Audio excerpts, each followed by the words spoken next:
మారేడుపల్లిలో దారుణం జరిగింది. అత్తింటి వారు బైక్ కొనివ్వలేదని భార్యను చంపేశాడు భర్త. మారేపల్లికి చెందినటువంటి అంజయ్యకు నారాయణఖేడ్కు చెందినటువంటి యాదమ్మతో 11 నెలల కిందట పెళ్ళైంది. మామిడి తోట కౌలుకు తీసుకొని అక్కడ నివాసం ఉంటున్నారు. అయితే బైక్ కొనివ్వాలని డైలీ భార్యతో గొడవ పడుతున్నాడట అంజయ్య.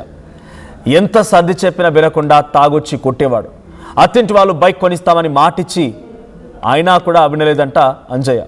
పెళ్ళై 11 నెలలైనా ఇంకా బండి ఇవ్వలేదని చెప్పి చున్నీతో మెడ చుట్టూ బిగించి భార్య ప్రాణాలు తీశాడు అంజయ్య. కేసు అయితే జైల్లో పెడతారని తాను కూడా బలవన్మరణానికి పాల్పడ్డాడు. ఇక మనం ఫోటోలో చూస్తున్నటువంటి ఇద్దరు కూడా చనిపోయారు. కేవలం ఒకే ఒక్క కారణం, బైక్ అత్తింటి వారు కొనిస్తానని చెప్పి కొనియలేదంట. సంగారెడ్డి జిల్లా మారేపల్లిలో ఈ దారుణం జరిగింది. మారేపల్లికి సంబంధించి ఒక మామిడి తోటని కౌలుకు తీసుకొని అక్కడే చేస్తూ ఉన్నారు అంజయ్య అండ్ ఆ భార్య ఇద్దరు కూడా. నారాయణఖేడ్కి సంబంధించిన అంజయ్య, యాదమ్మ ఇద్దరు 11 నెలల కిందట పెళ్లి చేసుకున్నారు. చూడడానికి చాలా చక్కగా ఉన్నారు. చూడండి, వెరీ యంగ్ కపుల్ అని చెప్పాలి. తోట ఏదో కౌలుకు తీసుకున్నారంట.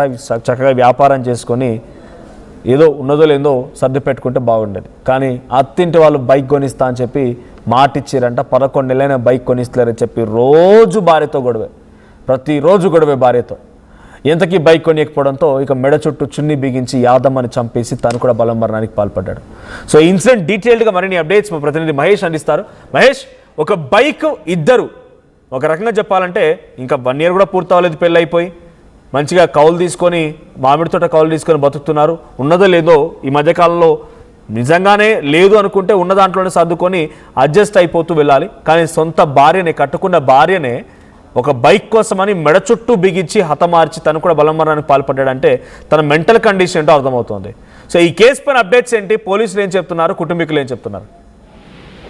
ఖచ్చితంగా సంగారెడ్డి జిల్లా కొండాపూర్ మండలం మారేపల్లిలో దారుణం చోటు చేస్తుందని చెప్పుకోవచ్చు. ఎందుకంటే గత 11 నెలలకే ఈ యొక్క ఇద్దరికి కూడా వివాహం జరిగిన సంఘటన చూస్తున్నాం. వీరిద్దరు కూడా నారాయణఖేడ్ చెందిన యాదమ్మతో 11 నెలల కిందట పెళ్లి చేసుకుని ఇక్కడనే ఈ యొక్క సంగారెడ్డిలో ఉన్నటువంటి ఈ యొక్క కొండాపూర్ మండలంలో సంబంధించిన మారేపల్లిలో మామిడి తోటలో కౌలుకు తీసుకుని అక్కడే నివాసం ఉంటున్నారు. అదే తరచుగా ప్రతిరోజు వీరికి పెళ్ళైన నుంచి కూడా అంటే గతంలో కమిట్మెంట్ ఇచ్చినటువంటి బైక్ పెట్టాలని చెప్పి అత్తగారింటి నుంచి ఇటు భార్య యాదమ్మను ప్రతిరోజు అంజయ్య తాగిన మద్యం తాగిన మైకంలో ప్రతిరోజు టార్చర్ చేస్తుందని చెప్పారు. కానీ ఇద్దరి మధ్యలో, కుటుంబ సభ్యుల మధ్యలో చాలా సార్లు ఖచ్చితంగా బైక్ పెడతామని చెప్పి ఎప్పుడు కూడా అంజయ్యకు మాటిస్తున్నారు. ఎవరైతే యాదమ్మ, మామ, అత్త మామలున్నారో వాళ్ళు మాటిస్తున్నారు. కానీ ఈ యొక్క వినకుండా అంజయ్య యాదమ్మను చాలా ఇబ్బందులకు గురి చేసిన సందర్భం చూడొచ్చు. నిన్నటి రోజు 11 గంటల ప్రాంతంలో ఈ యొక్క దారుణమైన సంఘటన, చుల్లితో ఉరివేసి చంపేసిన సంఘటన కూడా సంగారెడ్డి జిల్లాలో కలకలం రేపిందని చెప్పొచ్చు. దీనికి సంబంధించి మధ్యాహ్నం 1 గంట సమయంలో ఈ యొక్క కొండాపూర్ పోలీసులు అయినటువంటి ఎస్ఐ సోమేశ్వర్తో పాటు డిఎస్పీ సత్యయ్య గౌడ్ కూడా ఒక సంఘటన స్థలానికి చేరుకొని జరిగిన సంఘటనపై ఆరా తీశారు. వీళ్ళకి పెళ్లైనప్పటి నుంచి ఎటువంటి సందర్భాలున్నాయి ఏంటి అని చెప్పి అక్కడ ఉన్నటువంటి పరిసర ప్రాంతంలో ఉన్నటువంటి ప్రతి విషయాన్ని కూడా క్షుణ్ణంగా పరిశీలించి ఈ యొక్క సంబంధించిన బైక్ కోసమే ఇటువంటి సంఘటన జరిగిందని చెప్పి ప్రధానంగా తెలిసింది. దీనికి సంబంధించి ఎవరైతే యాదమ్మ తల్లి ఒక ఫిర్యాదు మేరకు ఒక కేసు నమోదు చేసుకుని పోలీసులు ఇప్పటికే దర్యాప్తు చేస్తున్నారు. నిజ నిర్ధారణ కూడా అయింది. బైక్ కోసమే యాదమ్మను చంపేసినట్టు మనకు తెలిసింది. దీనికి సంబంధించి అంటే ఒక బిడ్డని ఇస్తే ఖచ్చితంగా ఒక పారాని ఒక పెళ్లి చేసిన తర్వాత కలిసిమెలిసి ఉంటారు, అన్యోన్యంగా ఉంటారని చెప్పి ఉద్దేశించి ప్రతి ఒక్క తల్లిదండ్రులు కోరుకుంటారు. కానీ ఒక మూర్ఖుడు అయినటువంటి ఎవరైతే అంజయ్య ఉన్నాడో ఇక పెళ్లి చేసుకున్నప్పటి నుంచి కూడా భార్యను సంతోష పెట్టాల్సిన యొక్క అంజయ్య ఒక భార్యను ప్రతిరోజు ఒక ఈ టార్చర్ చేసుకుంటూ ఇబ్బందులు గురి చేసిన సంఘటన చూస్తుంటే అంటే ఎవరు కూడా పెళ్లికి ఖచ్చితంగా బైకే ఉండాలని చెప్పి రూల్ అయితే ఉండదు. కానీ ఒక అంజయ్య వక్రబుద్ధి వల్ల ఇటువంటి సంఘటన చోటు చేసుకోవడం 2 నిండు ప్రాణాలు. ఎందుకంటే ఇటు అంజయ్య కేసు అయితే నేను కూడా జైలుకి వెళ్తానని చెప్పి అంతర్గతంగా క్షోభకు గురై అతను కూడా బలవన్మరణానికి పడిన సందర్భం చూస్తున్నాం. 2 నిండు ప్రాణాలు కూడా చిన్న ఏజ్ లో ఉన్నటువంటి వారు చనిపోవడాన్ని సంగారెడ్డి జిల్లాకు సంబంధించి అందరూ కూడా జీర్ణించుకోలేకపోతే వాళ్ళ బంధువులు కూడా ఇప్పటికే చేరుకుంటున్నారు. ఎందుకంటే ఈ యొక్క ఇద్దరిని కూడా అంజయ్య కావచ్చు యాదమ్మ కావచ్చు ఇద్దరు కూడా ఈ సంబంధించిన ఇద్దరి కుటుంబ సభ్యులు శోక సముద్రంగా చెప్పుకోవచ్చు. మనోజ్, రైట్, ఏకంగా ఒక బండి కోసమే అంటే బైక్ అత్తింటి వారు కొనియలేదని చెప్పే భార్యపై ఇంత దారుణంగా హతమార్చినటువంటి అంజయ్య మానసిక పరిస్థితి ఎలా ఉండేది? నిజంగా ప్రతిరోజు మద్యం మత్తులో ఉన్నటువంటి అంజయ్యను యాదమ్మ ప్రతిరోజు ఏదో మభ్యపెట్టే విధంగా ఖచ్చితంగా మా తల్లిదండ్రులు కొనిస్తారని చెప్పి ప్రధానంగా అంజయ్యను మభ్యపెట్టే పరిస్థితి చేసినా కూడా తాగిన మైకంలో వచ్చినటువంటి అంజయ్య యాదమ్మను ప్రతిరోజు కూడా ఇబ్బందులకు గురి చేసేవాడు.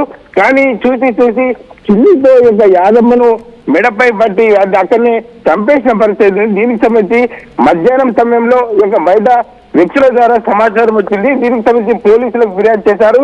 ఫిర్యాదు చేసిన తర్వాత స్థానికంగా ఉన్నటువంటి ఎస్ఐ సోమేశ్వరి అక్కడికి చేరుకొని ఒక సంఘటన సంబంధించి యాదమ్మ తల్లితో ఫిర్యాదు తీసుకొని సంఘటన గురించి తెలుసుకున్న పరిస్థితి ఉంది. ఏది ఏమైనప్పుడు ఇటువంటి సంఘటన అందరినీ కన్నీళ్లు పెట్టే విషయంగా చెప్పుకోవచ్చు. ఎందుకంటే చిన్నతనంలో పెళ్లి చేసుకొని వాళ్ళ యొక్క కుటుంబం సాఫీగా సాగే సమయంలో ఇటువంటి చిన్న విషయాలకు బలవడాన్ని కూడా ఎవరు కూడా జీర్ణించుకోలేకపోతున్నారు. మనోజ్ రైట్, కుటుంబీకులు ఏం చెప్తున్నారు అంటే రోజు మధ్యమత్తులో ఉండి ఆ మహిళను అమ్మాయిని కొడుతూ ఉండేవాడని చెప్తున్నారు. అమ్మాయిని కూడా చాలా బుజ్జగించి నచ్చ చెప్తూ వచ్చిందని చెప్పి అంటున్నారు. కాబట్టి సో కుటుంబం ఏం చెప్తోంది? ఈ సమస్య ఎప్పుడైనా కుటుంబం వరకు వెళ్ళిందా? ఇద్దరే ఉండేవారా? కౌలు తీసుకొని అక్కడెక్కడ దూరంగా ఉంటున్నారంటే ఇద్దరే ఉండేవారు? వారితో పాటు అటు అంజయ్య కుటుంబం కానీ యాదమ్మ కుటుంబం కానీ ఉండేది ఎవరైనా? ఖచ్చితంగా మనది ఇప్పటికైతే 11 నెలలు కూడా పెళ్ళైనప్పటి నుంచి కూడా ఇదే టార్చర్ అని చెప్పి గతంలో ఒక యాదమ్మ ఎవరికైతే కళ్యాణాలకు చెప్పిన తర్వాత చాలా సార్లు చెప్పారు ఖచ్చితంగా నీకు బైక్ కొనిస్తా అని చెప్పి మాట ఇచ్చినా కూడా ప్రతిసారి మద్యం సేవించి రావడము యాదమ్మను కొట్టడం ఇవన్నీ తరచుగా జరుగుతుంటాయి. కానీ దీనికి సంబంధించి ఇట్లే జరుగుతాయని చెప్పి యాదమ్మ పసిగట్టింది తప్ప ఇట్లా నన్ను చున్నీతో చంపుతాడని చెప్పి ఏ కోసారి కూడా యాదమ్మ అనుకోలేదు. కానీ ఇటువంటి సంఘటన చూస్తుంటే పెద్దల సమక్షంలో కూడా చాలా సార్లు మాట్లాడారు. అంటే ఖచ్చితంగా బైక్ కొనిస్తాను, మా బిడ్డను ఇబ్బంది పెట్టదని చెప్పి ప్రధానంగా యాదమ్మ తల్లిదండ్రులు కూడా చెప్పిన పరిస్థితి. అయినా కూడా ససేమిరా అంటూ ఇటు అంజయ్య ప్రతిసారి కూడా బిడ్డతో గొడవపడము, అత్తమామతో గొడవపడడం ఇవన్నీ తరచుగా జరుగుతున్నాయి. కానీ ఏది ఏమైనప్పటికీ నిండు ప్రాణాలు రెండు కూడా బలైన సంఘటన కూడా సంగారెడ్డి జిల్లాలో ఇటువంటి సంఘటన చోటు చేసుకొని ప్రతి ఒక్కరు కూడా ముక్కున వేలేసుకునే విధంగా ఉంది. ఎందుకంటే చిన్న వస్తువు కోసము నిండు ప్రాణాలు బలి కావడాన్ని ఎవరు కూడా జీర్ణించుకుంటలేడు. Manoj right, thank you Mahesh. So మొత్తంగా సంగారెడ్డి జిల్లాకు సంబంధించిన మారేపల్లికి చెందినటువంటి అంజయ్య అండ్ యాదమ్మ దంపతులు. సో వీరు కొంతకాలంగా ఒక మామిడి తోట కౌలుకు తీసుకొని నివాసం ఉంటున్నారు. 11 నెలల క్రితం పెళ్ళయింది. అయితే పెళ్ళైనటువంటి సమయంలో బైక్ గిఫ్ట్ ఇస్తామని చెప్పి అత్తింటి వారు చెప్పుకొచ్చారంట. 11 నెలలైన ఇంతవరకు బైక్ ఇవ్వకపోవడం పైన భార్యను నిత్యం రోజు మద్యం తాగొచ్చి భార్యను వేధిస్తూ ఉండేవాడు.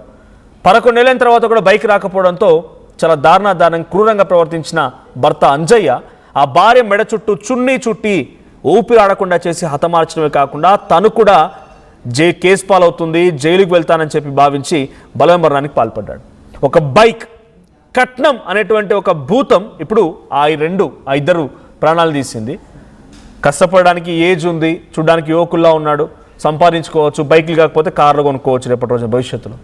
కానీ అత్తింటి వారు కొనియాలని చెప్పి ఎంత దుర్మార్గంగా తన భార్యని చంపి తను కూడా చనిపోయాడు. చూడండి, 11 months అంతే పెళ్ళయి కూడా పూర్తిగా 7 కాలం పూర్తి కాలేదు, అంతలేనే ఈ దారుణానికి ఒడిగట్టాడు. నారాయణఖేడ్కి చెందినటువంటి అంజయ్య యాదమ్మని పెళ్లి చేసుకొని ఒక మామిడి తోటని కౌలు తీసుకొని ఉంటూ ఉండగా ఈ బైక్ విషయం పైన భార్యాభర్తల మధ్య గొడవ వచ్చి భార్యని చున్నీతో బిగించి మెడ చుట్టూ బిగించి ఊపిరాడకుండా చేసి దారుణంగా హతమార్చాడు. ఆ తర్వాత కేసు అయిద్దేమో అని భయపడిపోయి తను కూడా బలమరణానికి పాల్పడ్డాడు. సో ఈ వార్త విన్న తర్వాత మీకేమనిపించింది కామెంట్ చేయండి.